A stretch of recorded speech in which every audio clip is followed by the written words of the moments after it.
জীবনে মানসিকভাবে শক্ত হওয়াটা খুব দরকার। আপনার ভেতরটা যতই নরম হোক না কেন, বাইরে বোঝাতে হবে আপনি একজন শক্ত মানুষ। শক্ত হতে না পারলে আপনাকে প্রতিনিয়ত ঠকতে হবে।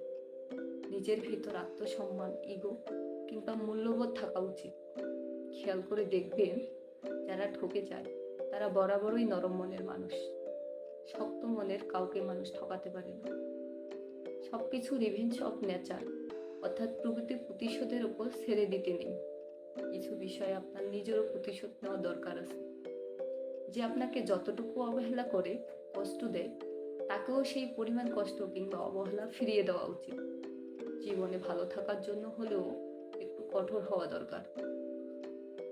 যে কোনো কিছু সহজে পেয়ে গেলে মানুষ মূল্য দিতে জানে না।